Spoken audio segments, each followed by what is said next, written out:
Welcome to episode 5 of my beginner's guide to N-scale railroading. Today we are going to talk about expanding our roster.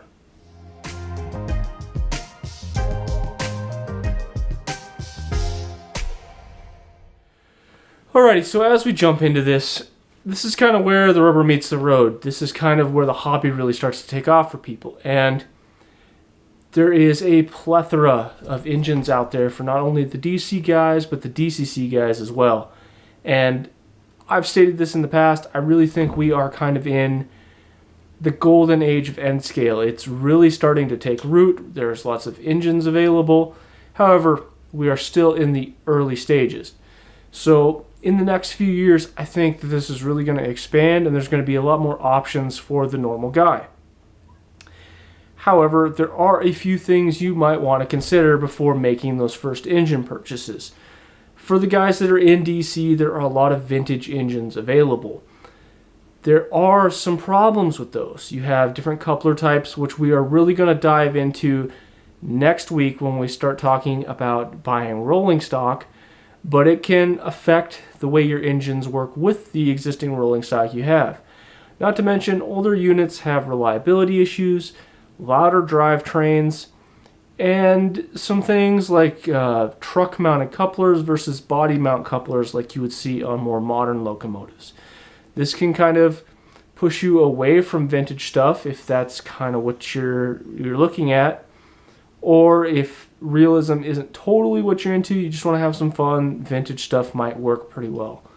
Also, there are a whole lot of other Steam things available in vintage stuff, Concord, that type of thing. I'm not going to get into the Steam stuff as much. I, unfortunately, don't have as much experience with that as I would like to, and I'm working towards it actively in the future, but currently I don't have a whole lot of experience.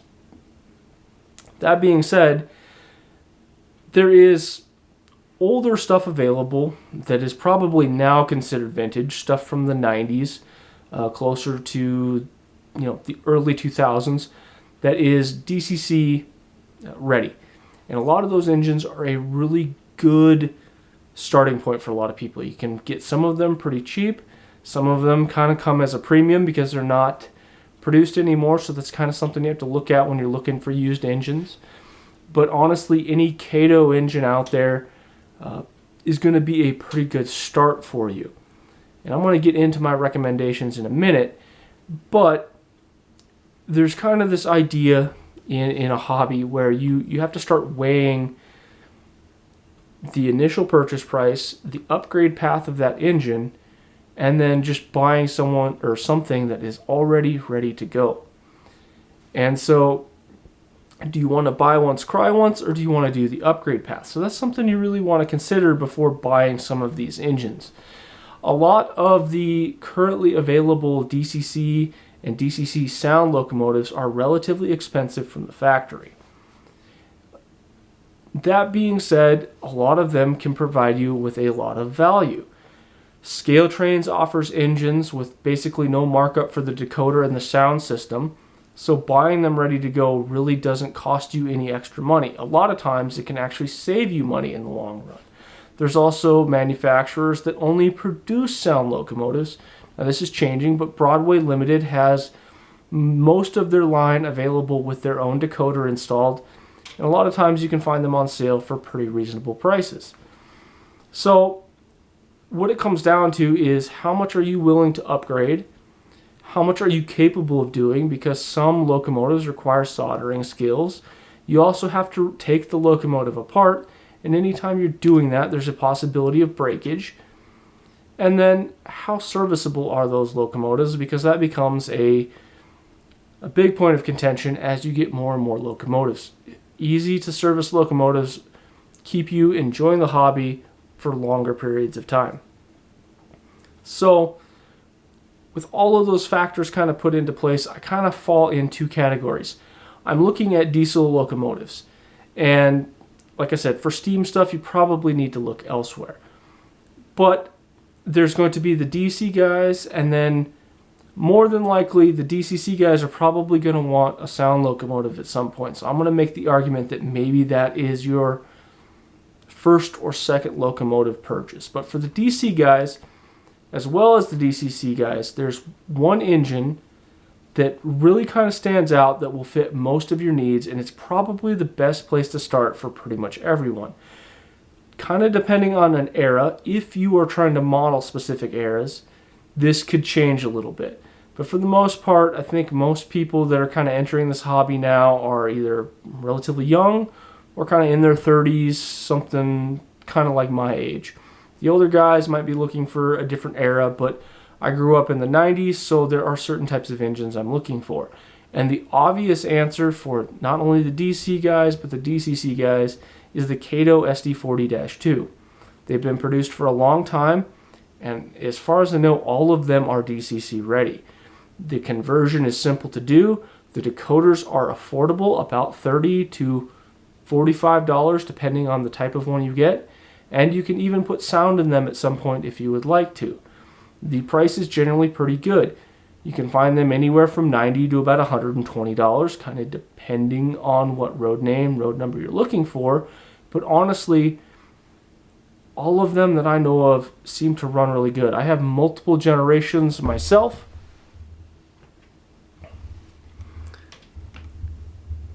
This is an older unit that I picked up that someone did a patch job on. This did not originally come with BNSF on it.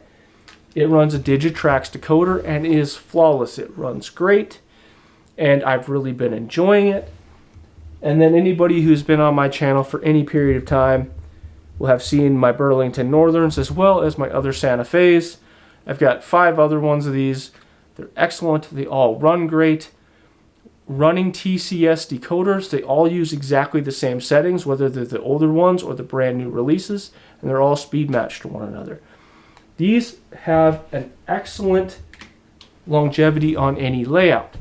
Older kind of era layouts, mid-90s type stuff, very common engine. They're going to be all over the place. As well as brand new layouts, they're very much still used on mainline. They do a lot of switching operations. So they really fit kind of the people of my age for any era that you're wanting to model. Now, in N-Scale, the usability of these things is excellent. They fill a lot of roles. They're really good at switching. They can do mainline service. They're decent pullers.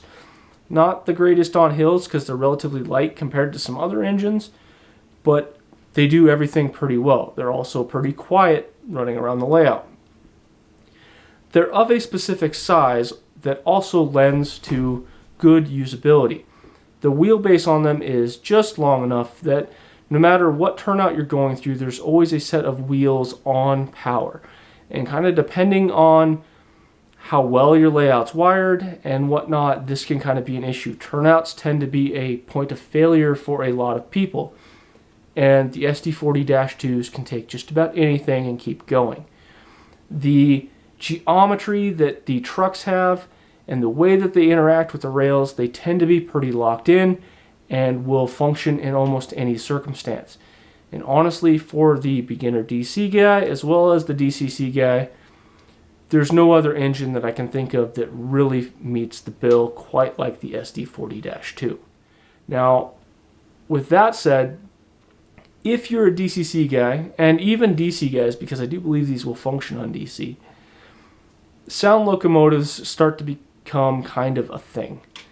You kind of want to hear the sound. And honestly, there's one manufacturer that really stands out, and you're only looking at getting GE locomotives from them. You can get the, a Dash 9 or a Tier 4 Gevo from scaletrains.com. And you can go look at my reviews. For the most part, they're excellent locomotives. The sound files that they come installed with are, no one else has sound files quite as good. And that is one thing about the LokSound infrastructure, is there's a huge amount of variability in all the sound files. If you're not quite into one, you can change it to another. You have the ability as the end user to do that. And so there's some added value in that as well. But for the price, roughly $250, kind of give or take depending on the model, you can really get a locomotive that is going to run for a long time, have excellent pulling power, and anybody who sees it, whether they're in the hobby or not, are going to be just in awe of the sheer detail that you're getting on that locomotive. There are cheaper options out there and available though. I am an advocate of the newer Broadway Limited locomotives. Most everything with a Paragon 4 decoder, in my experience, and I've tested a lot of them, have been really pretty good. And if you were looking for kind of a GP sized locomotive, they have F7s with sound currently available on their website for really good prices. I haven't done my review yet, but spoiler alert, I'm really enjoying them. They've been really quite good. They also do not suffer from the issues that other shorter locomotives have. Like I said with the SD40-2s, short wheelbases can lead to electronic issues in certain circumstances. So I'm just going to rattle off a few of my recommendations just kind of based on manufacturer of the engines originally. So for you Alco guys, there's not a whole lot of options out there and available, especially reliable versions. Atlas has a few that are coming to market in the near future, but right now the only standout excellent locomotive is the RSD15 from Broadway Limited. Go and check out my review on these things. They are excellent, they run great, and they have awesome slow speed performance. Broadway really did a good job putting these together. Now for you Alco guys, like I mentioned, the F7 is an excellent unit. All the Kato F7s are great. The Broadway Limiteds are excellent. We talked about the SD40-2s. Who doesn't need one of those on your layout? But what other units are out there and available? Kato makes excellent SD70s and SD70 Max, as well as the SD70 ACEs. They all use basically the same frame. They all tend to function about the same. Easy to convert to DCC. Generally, the prices are pretty respectable, right about $100, and they're all very reliable and run pretty quiet and smooth. Also, the standout SD70 ACE, which is my favorite engine, is the Montana Rail Link or the BNSF SD70 ACE Paragon 4 from Broadway Limited. These have all the upgrades that kind of the Phase 2 Paragon 3 units had. They run flawlessly. They're a little bit lighter than some other engines, so their pulling power is kind of low. However, for their weight, some of the strongest drive mechanisms out there also have load-dependent sound, which is really cool. A lot of times you can find these on the Refurb outlet store on Broadway Limited's website, about $170. Excellent deal at that. I would recommend these at that price all day. And if you are a GE guy, there are a couple of options out there. Obviously, Kato makes excellent AC4400s and -9s. The issue with them that you're going to find is some of them are harder to come by, especially like a Santa Fe, -9. They're tough to find. You can end up paying a premium for them. But there are AC4400s that are relatively affordable and do function pretty darn well. There's a caveat with these as well as the GEVOs. I don't want to bring up my GEVO quite yet because I'm working on my review, but you need to be aware of different decoders don't necessarily fit these as well as they should. More of a problem with the AC4400s, the radiator back here does not come off like the GEVOs do. And some decoders have caps or something to that nature on the back of the decoder that can actually keep the frame from fully seating, and this is going to mess up with coupler height. So make sure you double check your decoder. The GEVOs can be trimmed to have them fit properly. The AC4400s are a little more difficult to get that to work out. Excellent units, just something to be aware of. Also, there are operator and rivet counter -9s from Scale Trains. And honestly, these rivet counters are just absolutely gorgeous. Some of the best sound files in the business.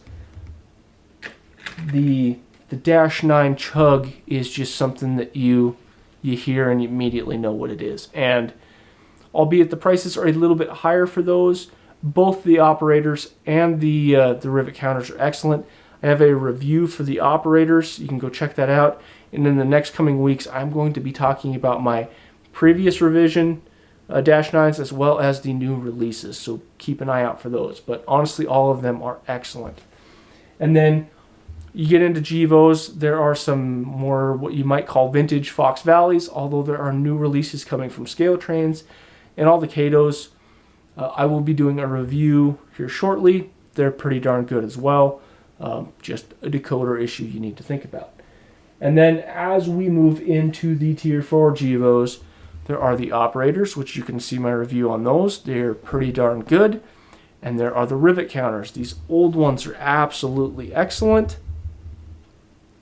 I love every one of them. And the new one, after getting some issues sorted out, has been running excellent. The detail on these is next level. Not quite up to the Dash 9, but still excellent, excellent locomotives. And many, many, many hours on these, and they have been great and very little maintenance. So there are lots of excellent engines out there for you guys. But honestly, if you're curious about making that next big step and you want something that can do everything, this guy right here is going to do just about everything you need it to do. So hopefully that was helpful. Try to be as succinct as I could and kind of show you some good options. And this is kind of where the rubber meets the road, guys. This is where you buy that first locomotive, start putting together your consists. If you're a DCC guy, maybe doing some speed matching, and we're going to talk about doing that in the future. But this is where it really starts to get fun. So I hope this was informative, and it's going to get you started in the right direction. I'll see you guys next week. Thanks for stopping by.